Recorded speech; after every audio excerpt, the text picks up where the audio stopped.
नमस्कार। आज हम हमारा प्रतिशत के बारे में जो हम सीख रहे थे, जो पुरानी क्लास में हमने किया था, उसी को श्रृंखला को हम जारी रखेंगे और आज प्रतिशत यानी परसेंटेज से के बारे में हम आगे और समझेंगे। तो परसेंटेज जो है हमने पिछली क्लास में देखा कि बेसिक कॉन्सेप्ट क्या होता है, उसका फॉर्मूला क्या होता है, वो सब हम समझ चुके हैं। तो अगर आपने पुरानी क्लास नहीं देखी है तो उसको ज़रूर देखें, उससे काफ़ी आपको जो है नॉलेज मिलेगा, काफ़ी बेसिक चीज़ें क्लियर हो जाएंगी। और उसके बाद आज जो है हम परसेंटेज को जो है जो क्वेश्चन देखेंगे उसमें हम परसेंट चेंज, जो कि बहुत इंपॉर्टेंट है, और दो परसेंटेज को कैसे कंपेयर करते हैं, उनकी तुलना कैसे करते हैं, वो उनके सवालों पे ध्यान देंगे। अब परसेंट चेंज यानी कि प्रतिशत बदलाव, इसका फॉर्मूला जो है वो तो बहुत ही सिंपल है। इसका फॉर्मूला अगर हम लिखें तो इसका फॉर्मूला होता है percent change is equal to final minus initial, यानी कि जो फाइनल क्वांटिटी है जो आपकी कैलकुलेशन करने के बाद निकली है वो माइनस इनिशियल जो शुरुआत में थी वो डिवाइडेड बाय इनिशियल या ओरिजिनल इनिशियल इनटू 100। तो इसमें एक चीज़ जो ध्यान रखने की है, जो बहुत सारे स्टूडेंट्स मिस्टेक करते हैं, वो ये है कि ओरिजिनल क्वांटिटी या फाइनल क्वांटिटी या इनिशियल या ओरिजिनल क्वांटिटी जो है वो हमेशा डिनोमिनेटर में आती है। हम चेंज हमेशा उसी के रेस्पेक्ट में, उसी के हिसाब से, उसी की तुलना में निकालते हैं इनिशियल क्वांटिटी की। आप परसेंट चेंज कभी भी फाइनल क्वांटिटी की तुलना में नहीं निकालते हैं। तो यानी फाइनल ये नीचे भूल के भी मत रख दीजिएगा, बहुत ही बेसिक सी चीज़ है और बहुत स्टूडेंट्स इसमें मिस्टेक करते हैं। तो एक चीज़ तो ध्यान रखने की ये हो गई। अब दूसरी बात ये है कि फॉर्मूला अपने आप में तो बहुत सिंपल है। तो आज की क्लास में जो हमारा फोकस रहेगा, जो हम ध्यान केंद्रित करेंगे जिस चीज़ पे, वो होगा कि अलग अलग प्रकार के शॉर्टकट ट्रिक्स जो हैं वो कैसे काम में लेंगे। अब शॉर्टकट ट्रिक कैसे काम में लेंगे, है ना, तो उसके बारे में हम आज सीखेंगे। तो वहाँ जाने से पहले एक सिंपल सा सवाल जो है, जो एक सिंपल सा कॉन्सेप्ट है, सिंपल से सवाल को लेके हम कॉन्सेप्ट अपने दिमाग में उतार लेते हैं कि आखिर हम करना क्या चाहते हैं। तो परसेंटेज चेंज के सारे क्वेश्चन इसी प्रकार के होते हैं। इसमें जैसे फॉर एग्जांपल इस क्वेश्चन को हम देखें तो इसमें हमको एक क्यूब दे दी है, हमें बोला है कि उसकी साइड, यानी कि ये साइड है क्यूब की, इसको हमने 200% इंक्रीज कर दिया, या फिर 200% इंक्रीज मतलब कि डबल कर दिया, दुगना कर दिया, और 300% इंक्रीज मतलब 3 गुना कर दिया, है ना। 3 × 3 यानी कि 3 गुना कर दिया, या 300% इसको इंक्रीज कर दिया। तो दुगना किया तो यहाँ पहुँचे, और तिगुना किया तो यहाँ पहुँचे। अब ये साइड और इसके सरफेस एरिया के बीच में कोई फॉर्मूला है। वो फॉर्मूला क्या होता है, अगर साइड ए है तो सरफेस एरिया कितना होगा 6a² और वॉल्यूम कितना होगा a³। तो अब हमसे पूछा है कि अगर मैं इसको 200% कर दूं तो सरफेस एरिया कितना परसेंट बढ़ जाएगा, और वॉल्यूम जो है वो कितना परसेंट बढ़ जाएगा, ये इस क्वेश्चन में पूछा गया। और सारे ही सवाल ऐसे ही होते हैं कि फॉर्मूला में आने वाली जो चीज़ है, जो अंडरलाइन क्वांटिटी, जो बेसिक क्वांटिटी है, उसको हम बढ़ाएं तो फाइनल आंसर में कितनी वृद्धि होगी, यही परसेंटेज चेंज के मैक्सिमम क्वेश्चन आपसे पूछते हैं। तो चलिए इस प्रॉब्लम को सॉल्व कर लेते हैं। ये तो बहुत ही सिंपल है ना। तो अगर हम अपना मान लेते हैं कि साइड जो है, सभी कुछ जो है हमारा रिलेटिव है, सभी कुछ जो है हमको सापेक्ष दे रखा है, मतलब कि रिलेटिव क्वांटिटी दे रखी है, एब्सोल्यूट क्वांटिटी दे नहीं रखी है। आपसे ये नहीं पूछा है कि अगर साइड 3 सेंटीमीटर है तो क्या होगा, ऐसा कुछ नहीं पूछा है। सभी कुछ रिलेटिव है, तो हम जो इच्छा हो वो मान सकते हैं। हम मान लेते हैं कि हमारी साइड जो है 100x है, तो यहाँ पे साइड कितनी हो गई 200x, डबल हो गई, और यहाँ साइड कितनी हो जाती है 300x। अब आप बोलेंगे सर ये 100, 200, 300 बड़े बड़े नंबर क्यों ले रहे हैं, हम तो सिंपल x भी ले सकते हैं। तो बिल्कुल सही बात है, आपकी बात बिल्कुल सही है। तो मान लेते हैं कि हमारी साइड यहाँ पे x है, तो एरिया कितना था 6a² मतलब 6s²। ये हमारा 6 सर्फेसेज हैं, हर एक का एरिया 1 2 3 4 5 6 सर्फेस हैं, नीचे भी है। तो इसका सरफेस एरिया एक साइड का तो है a², तो 6 साइड का हो गया 6x², है ना। ये हम आगे सीखेंगे मेजरमेंट में, वॉल्यूम एरिया, जब हम वो क्वेश्चन करेंगे तो हम ये भी सीखेंगे, है ना। तो सरफेस एरिया तो हो गया 6x² और वॉल्यूम कितना हो गया x³। अब जब साइज 2x हो गई तो 6 × 2x² और ये हो गया 2x³। अब इसको जो है हम परसेंटेज चेंज नापते हैं। परसेंटेज चेंज जैसे मैंने आपको बोला है, हमेशा ही हम किसके हिसाब से नापते हैं, परसेंटेज चेंज हमेशा ओरिजिनल क्वांटिटी, जो ओरिजिनल वैल्यू है उसको डिनोमिनेटर में रख के उसकी तुलना में नापा जाता है। तो ये 6x² हमने नीचे रख दिया, फाइनल वैल्यू है 6 × 2x² और माइनस ओरिजिनल वैल्यू 6x², ये हमारा चेंज है और ये हमको परसेंटेज चेंज निकालना है with respect to original value. तो ये हमारा फाइनल फॉर्मूला बन गया। अब इसमें आप ध्यान से देखेंगे कि ये x तो सब कैंसिल हो जाएंगे, अगर हमने 100x लिया होता तो वो भी कैंसिल हो गया होता, और फाइनली हमारे पास यहाँ बचेगा 4 - 1 इंटू डिवाइडेड बाई 1 इंटू 100, यानी कि हमारा परसेंटेज चेंज कितना हो गया 300%। इसी प्रकार से इसको भी आप निकाल लेंगे तो ये बन जाएगा, ये जो है अगर हम वॉल्यूम को निकालें तो ये हो जाएगा 2 × 2 × 2 8 माइनस 1 है ना, x³ सब कट जाएंगे और डिवाइडेड बाय 1 इंटू 100, यानी कि ये हो गया 700%। बिल्कुल ही सिंपल। सिर्फ ध्यान में रखने की बात ये है कि जो ओरिजिनल क्वांटिटी हम लें वो ऐसी लें कि हमारी बाकी सारी कैलकुलेशंस जो है बिल्कुल आसानी से बिल्कुल सिंपली हो जाए। ये चीज़ जो है बहुत ध्यान में रखने की इन सभी सवालों में। आगे चलते हैं। अब हमारे को अगले क्वेश्चन में पूछा है, वापस इसी तरह का क्वेश्चन है, उसमें जो हमको दे रखा है वो एक राइट सर्कुलर सिलेंडर दे रखा है, यानी कि एक सिलेंडर दे रखा है। अब वो सिलेंडर के जो वॉल्यूम है वो क्या होता है पाई r²h, जहाँ पे r उसका रेडियस है, तो वॉल्यूम क्या होता है पाई r²h। r यहाँ पे जो है रेडियस है और h हाइट है। हमसे बोला गया है कि उसकी रेडियस तो हमने 15% बढ़ा दी, तो मान लेते हैं पुरानी रेडियस 100r है, तो नई कितनी हो गई 115r। पुरानी हाइट मान लेते हैं कि 100h है, तो नई कितनी हो गई 20% कम कर दी, यानी कि हो गई 80h। अब इस केस में जो है वॉल्यूम कितना था पाई r का हो गया 100r स्क्वायर और h का हो गया 100h, और ये किस में बदल जाएगा इस केस में, ये हो जाएगा हमारा पाई 115r² इंटू 80h, है ना।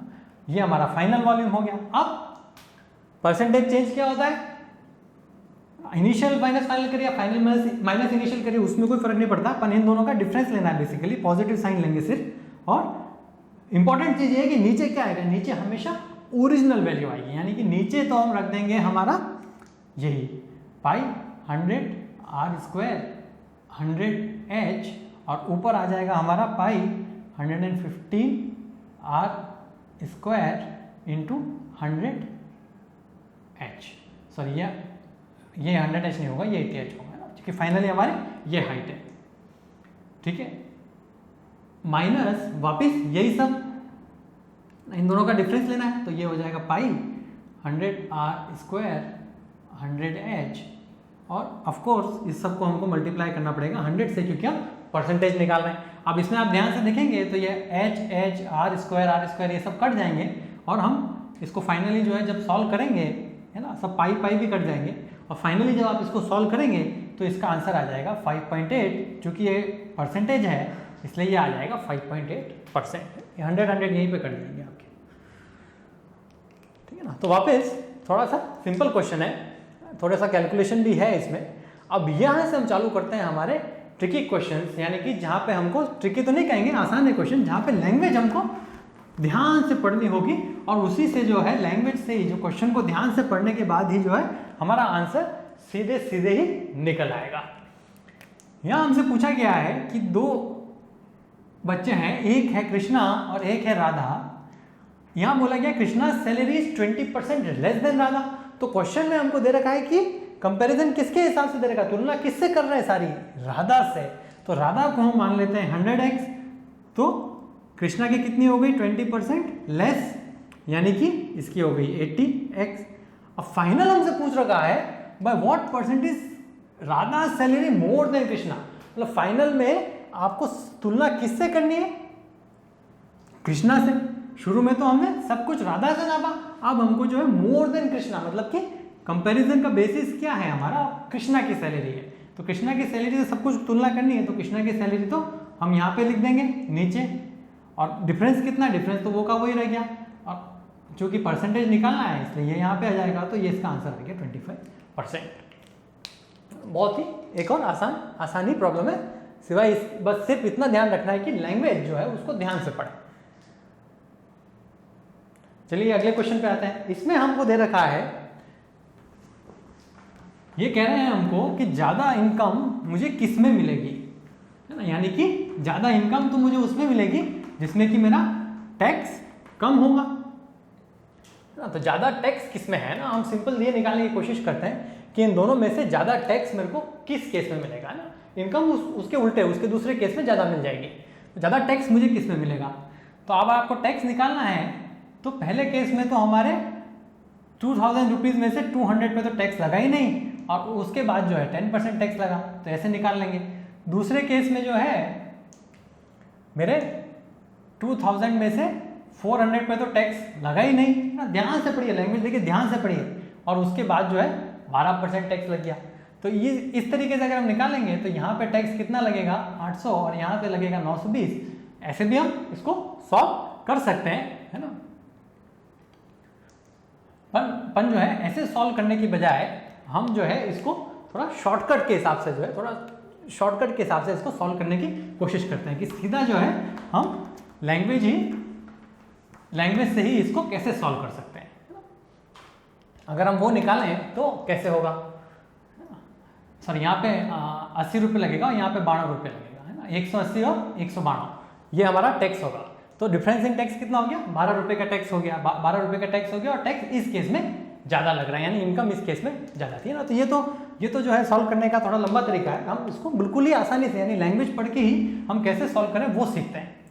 तो सबसे पहले तो दो लैंग्वेज मैं यहाँ पे लिख देता हूँ। 10% टैक्स ओवर 200 और 12% टैक्स ओवर 400, ये दो चीज़ें मैंने यहाँ पे लिख दी। अब इसको हम समझते हैं कि डिफरेंस टैक्स में क्या है, 2% का डिफरेंस है, और ये 2% टैक्स मुझे इस केस में ज़्यादा देना पड़ रहा है। ज़्यादा मुझे कब देना पड़ रहा है, 400 रुपये के ऊपर। तो इस केस में मेरा एक्स्ट्रा टैक्स कितने रुपए पे बना, 400 रुपये के ऊपर, यानी कि 2000 में से 400 घटा देता हूँ तो ये हो गया 1600। और 1600 पे मुझे इस केस में कितना एक्स्ट्रा टैक्स देना पड़ रहा है, 2%। तो अब जो है इसको इंटू 2% कर दूँ, 2% निकालूंगा तो ये हो जाएगा 32 है ना। 2% ऑफ 1600 है ना, तो ये हो गया 32 रुपया। तो इस केस में मुझे 32 रुपया, 400 के ऊपर 32 रुपया एक्स्ट्रा देना पड़ रहा है। अब इस केस के ऊपर चलते हैं। इस केस में मुझे कब एक्स्ट्रा देना पड़ रहा है, इस केस में एक्स्ट्रा देना पड़ रहा है ये 200 रुपये पे, क्योंकि इसमें मेरा टैक्स लगना चालू हो गया 200 रुपये से, इसमें लगना चालू हुआ 400 रुपये पे। तो 200 रुपये पहले ही मुझे टैक्स देना पड़ रहा है यहाँ पे 10% टैक्स। तो यहाँ पे मेरा एक्स्ट्रा टैक्स कितना हुआ, 10% ऑफ 200, और ये कितना हो जाता है 20 रुपीज़, है ना। तो वापस बात वही आ गई कि इसमें एक्स्ट्रा कितना देना पड़ रहा है 20 रुपीज़, इसमें एक्स्ट्रा कितना देना पड़ रहा है 32 रुपीज़। तो इस केस में जो है वापस वही निकालेंगे, 12 रुपये का टैक्स हमको ज़्यादा देना पड़ेगा। तो वापस बहुत ही आसानी से हो गया क्वेश्चन सॉल्व, सिर्फ लैंग्वेज पढ़ने के बाद। सिर्फ लैंग्वेज समझनी है। मैं चाहता हूँ कि आप जो है इस क्वेश्चन, ऐसे क्वेश्चन जब भी देखें, यहाँ से क्वेश्चन को चालू करें, यहाँ से पकड़ें, है ना। शुरू से बिल्कुल भी नहीं करें, वरना बहुत टाइम वेस्ट हो जाएगा। शुरू से भी हम कर सकते हैं हालांकि, पर एक थोड़े से ये नंबर अगर कॉम्प्लिकेटेड होते तो बहुत टाइम वेस्ट हो जाएगा। चलिए अगले क्वेश्चन पे चलते हैं। वापस उसी तरह का क्वेश्चन है। इसमें हमको दे रखा है कि जो एक मजदूर है, एक उसको जो है पर घंटे के हिसाब से सैलरी मिलती है ना। तो सैलरी, टोटल सैलरी कितनी होती है, जितने घंटे काम किया है और जो उसकी सैलरी पर आवर है, यानी कि वेजेस है जो पर आवर, है ना। नंबर ऑफ आवर्स और वेजेस पर आवर, अगर उसको मल्टीप्लाई कर देंगे तो टोटल सैलरी आ जाएगी। और हमसे पूछा ये है कि चेंज इन इनकम कितनी होगी अगर उसकी सैलरी 16% बढ़ा दी और पर आवर वेज जो है वो 16% बढ़ा दी और आवर हमने 20% कम कर दिए। बहुत सारे स्टूडेंट जैसे ही ये क्वेश्चन पढ़ेंगे वो यहाँ से करना चालू करेंगे। ये 60 आवर्स है और जल्दी निकालते हैं उसका 20% कितना होता है, फिर 2400 है, चलो पर आवर सैलरी निकालें, ये करें वो करें, राना ढिमका, और बहुत सारा समय वेस्ट कर देंगे। वो ये देखेंगे ही नहीं कि परसेंटेज चेंज मांगा है, हमें एब्सोल्यूट क्वांटिटीज़ की ज़रूरत ही नहीं है। ये सब बकवास है, इसका कोई काम ही नहीं है।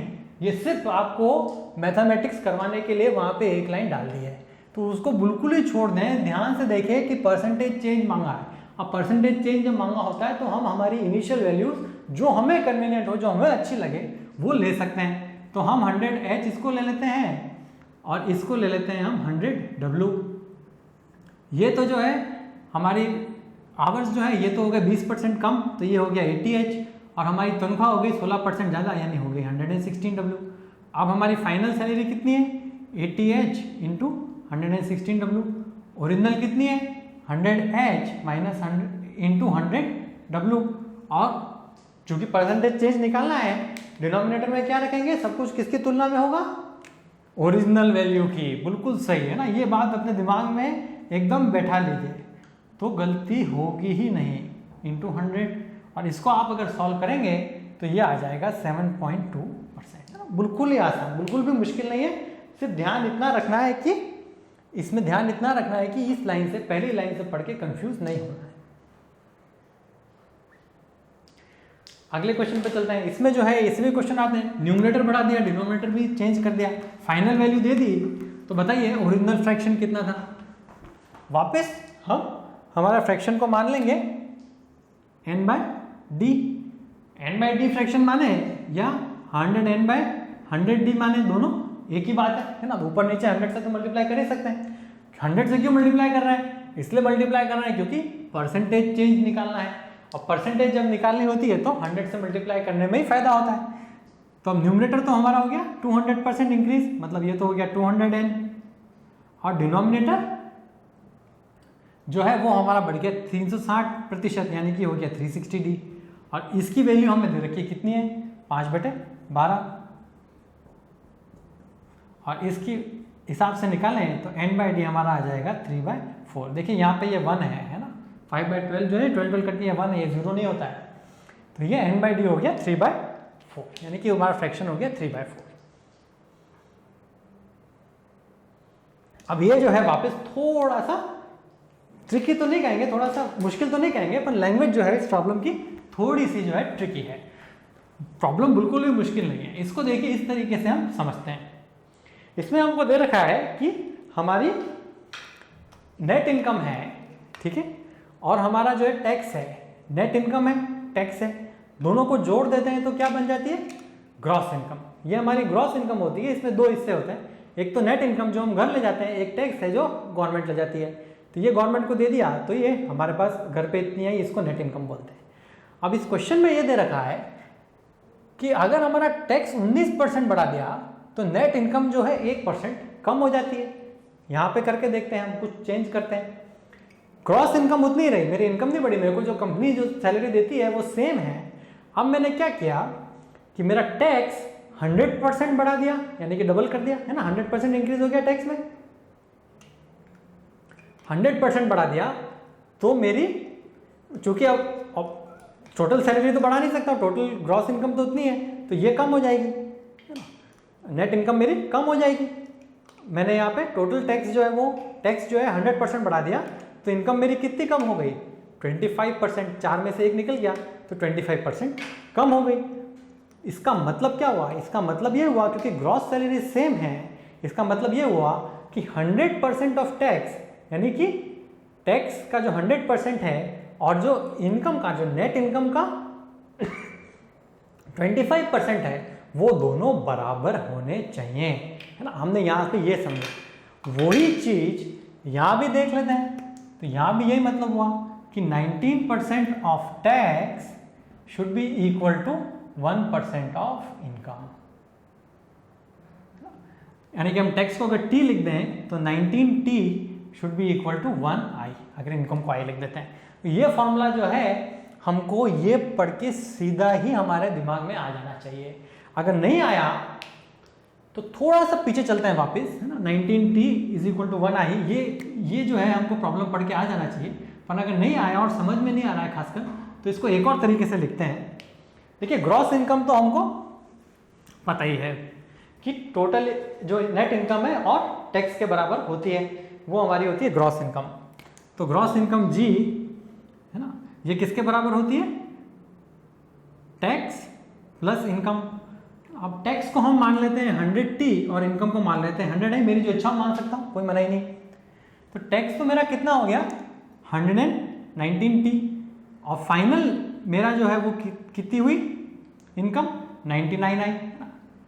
इनकम जो है 1% कम हो गई, 99 आई हो गई। टैक्स जो है 19% बढ़ गया, मतलब 119t हो गया। अब ग्रॉस इनकम तो मेरी उतनी की उतनी है, ग्रॉस इनकम थोड़ी ना बढ़ गई, तो यानी ये दोनों क्वांटिटी एक दूसरे के बराबर होगी, तो 100T प्लस 100I। अब I को जो है यहाँ 99I को वहाँ ले जा लेते हैं, 100T को यहाँ ले आते हैं, तो ये हो जाएगा 19T is equal to 100 minus 99, 1 बचा यानी कि I, और वही हमने यहाँ लिखा था। देखिए वही हमने वहाँ लिखा था। तो दोनों चीज़ें दोनों ही तरीके से आप कर सकते हैं, पर सबसे बेहतरीन ये है कि ये लैंग्वेज पढ़ के आप सीधा यहाँ पे आ जाएं, ठीक है ना। तो अब जो है हमारी ग्रॉस इनकम जो है मान लीजिए वो बनी है दो चीज़ों से, I प्लस T से। हमको पता है कि I तो 19T के बराबर है, तो ये हो गया 19T प्लस T, यानी कि ग्रॉस इनकम हो गई हमारी 20T। परसेंट टैक्स क्या होता है?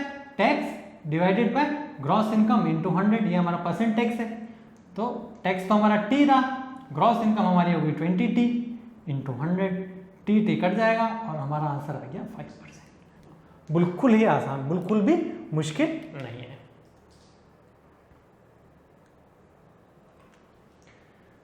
चलिए अगले क्वेश्चन पे चलते हैं। पॉपुलेशन ऑफ द विलेज, जो एक विलेज है उसकी जनसंख्या जो है 96,000 है, 9600 है, यानी 9600 है,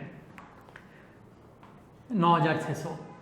अब मेल और फीमेल हमने दोनों ही, नंबर ऑफ जो मेल है जो उनको भी बढ़ाया और नंबर ऑफ फीमेल है उनको भी हमने बढ़ा दिया 8 और 5% से, तो हमारी पॉपुलेशन उतनी हो गई एक साल में, ठीक है ना। एक साल का कोई मतलब नहीं। अब हमसे पूछा गया है कि आज की तारीख में मेरे पास हमारे इस गांव में कितने मेल्स हैं। तो इसमें जो चीज़ ध्यान रखने की है वो ये है, जो टेक्निक है सॉल्व करने की, आप पूरा कैलकुलेशन से भी सॉल्व कर सकते हैं, कोई मना ही नहीं है। एक्स ले लीजिए, नंबर ऑफ फीमेल्स को एक्स लीजिए, नंबर ऑफ मेल को वाई ले लीजिए और पूरी कैलकुलेशन कर लीजिए, पर वैसे नहीं करना है। इसको करना देखिए इस तरीके से, ऐसे क्वेश्चन जब भी आए उनको सॉल्व करना ऐसे है। 9600 जो है वो मेरा 100M और 100F से बना है। 100M नंबर ऑफ मेल मैंने अज्यूम कर लिए और 100F मैंने नंबर ऑफ फीमेल भी अज्यूम कर लिए। अब इन दोनों में सबसे कम परसेंटेज किसका है? 5% फीमेल का है, तो मैं सब कुछ ही जो है 5% से बढ़ा देता हूँ, यानी 5% इंक्रीज कर देता हूँ। 5% कितना होता है 9600 का? आप फटाक से जो है इसका जवाब दे देंगे, तो ये होता है 480, है ना। तो मैंने सब कुछ ही 480 बढ़ा दिया, तो ये हो गया, यहाँ पे आंसर आ गया, प्लस कर दिया 9600 में, तो ये आ गया 10,080। 10,080 मेरी जब पॉपुलेशन है तो सब कुछ मैंने कितना बढ़ाया? 5% से बढ़ाया, तो ये 100 हो गया 105M और 100F हो गया 105F।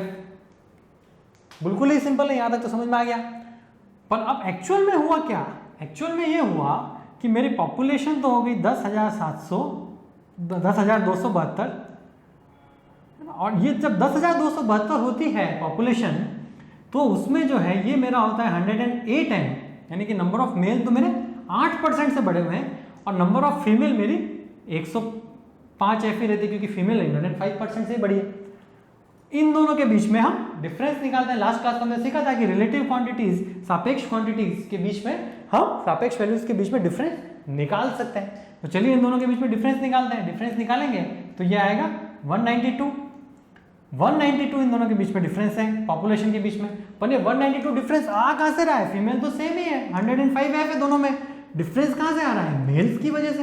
तो 108M माइनस 105M जो कि हो गया 3M।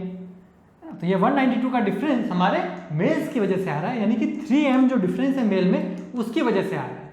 तो नंबर ऑफ मेल्स कितना हो गया? 64। 192 3M के बराबर है तो M 64 के बराबर है, यानी कि नंबर ऑफ मेल्स कितने हैं? 6400। तो इस टेक्निक से करना है इस तरह के क्वेश्चन, और बहुत ही आसानी से हो जाएंगे। हमेशा ध्यान रखिए कि जब भी प्रॉब्लम है आए परसेंटेज की, तो उसको ध्यान से पढ़िए, उसमें निकालने की कोशिश करिए कि समाधान आसानी से, उसका जो सॉल्यूशन है, जो उसका हल है, वो आसानी से कैसे निकल सकता है, बिना XY वैल्यू उसके काम में लिए, बिना बड़ी बड़ी इक्वेशन बनाए, तो ही सवाल जल्दी से होंगे, जो कि बहुत इंपॉर्टेंट है। एक और क्वेश्चन इसी तरह का करते हैं। उसमें क्या है कि हमारा एक टाउन है, उसकी पॉपुलेशन जो है 8000 है, ठीक है ना, छोटा ही है, कस्बा है। 8000 की पॉपुलेशन में वापस हम मान लेते हैं कि 100M और 100F फीमेल से बनी हुई है। इन 1 year mail population increase by 10% और फीमेल पॉपुलेशन इंक्रीज बाय 8%। तो इन दोनों में से छोटा क्या है? 8%।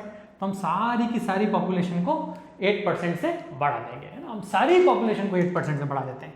तो इसको अगर हमने 8% बढ़ाया तो कितना हो जाएगा? 8 डिवाइडेड बाय 100 इंटू 8000 यानी कि 640। एब्सोल्यूट पॉपुलेशन यानी कि यहाँ पे 640 वापस इसमें जोड़ के नई पॉपुलेशन नहीं लिख रहा हूँ, सिर्फ डिफरेंस लिख रहा हूँ, है ना। तो सिर्फ डिफरेंस लिख रहा हूँ। एक और तरीका है सॉल्व करने का, सिर्फ डिफरेंस लेके सॉल्व भी कर सकते हैं, है ना। एब्सोल्यूट लेके भी सॉल्व कर सकते हैं, पर ना अपन डिफरेंस लेके सॉल्व करते हैं। नंबर छोटे रहेंगे तो ज़्यादा आसानी से सॉल्यूशन निकल जाएगा। तो 640 बड़ी मेरी पॉपुलेशन, अगर सब कुछ मैंने 8% से बढ़ाया, अगर सब कुछ 8% से बढ़ाया तो ये कितना बढ़ जाएगा?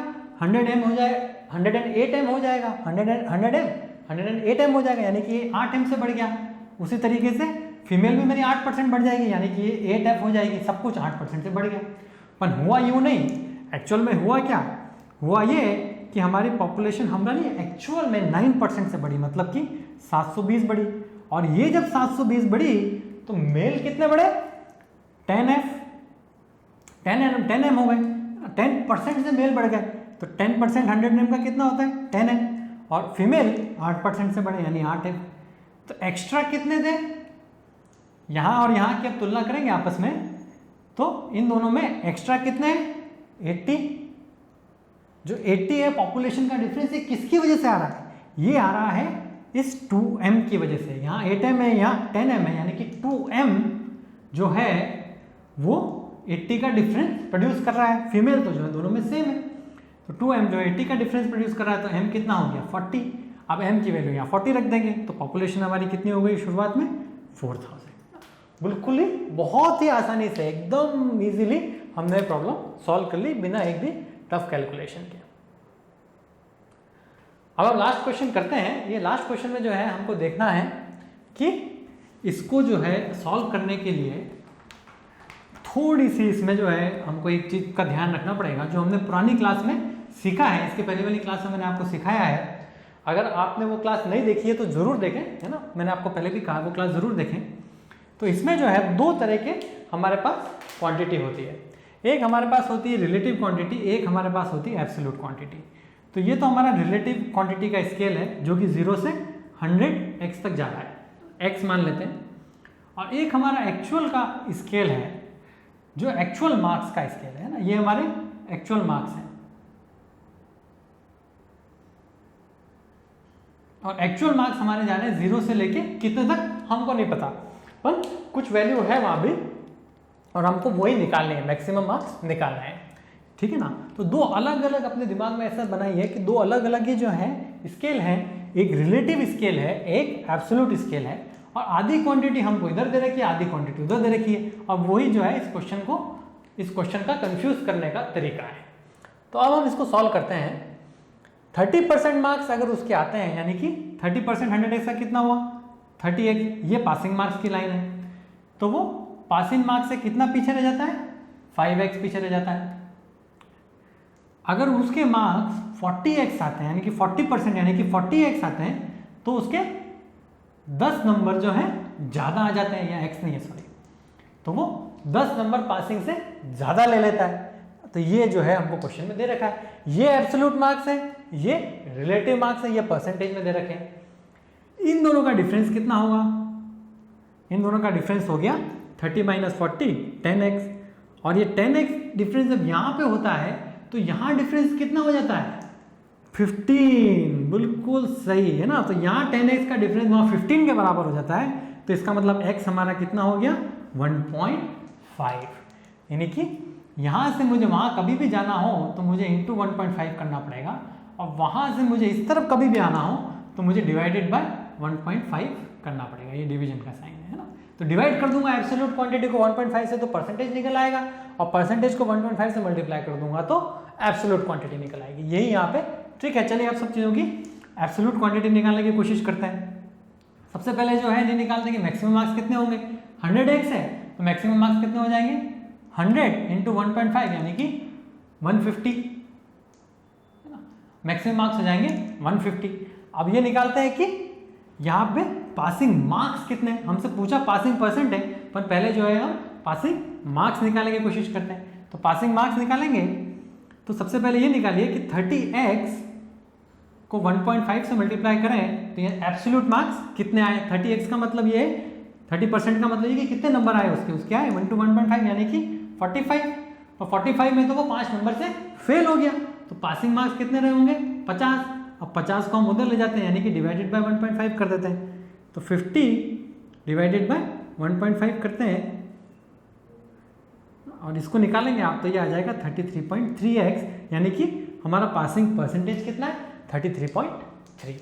अगर आप चाहें तो पासिंग परसेंटेज यहाँ से भी निकाल सकते हैं। हमारे टोटल मार्क्स जो है वो 150 हैं और पासिंग मार्क्स 50 हैं, तो पासिंग परसेंटेज कितना हो गया 50 डिवाइडेड बाय 150 इंटू 100 यानी कि 33.3%। ये भी बहुत ये से भी निकाल सकते हैं ना, पर हम इसी मल्टीप्लाई बाय 1.5 और डिवाइड बाय 1.5 करके भी निकाल सकते हैं, दोनों ही तरीके से निकाल सकते हैं। तो ये इसी के साथ हम आज की क्लास यहाँ समाप्त करते हैं। इसके आगे वाली एक भी क्लास भी बहुत इंपॉर्टेंट है, उसमें हम जो है सबसे पहले तो हम एक्सपेंडिचर और क्वांटिटीज़ यानी कि शक्कर खरीदी आपने, कोई चावल खरीदा और अगर आपका एक्सपेंडिचर सेम रखना है और भाव बढ़ गया है तो वो किस तरह के उस तरह के क्वेश्चन जो है वो कैसे सॉल्व करते हैं वो देखेंगे।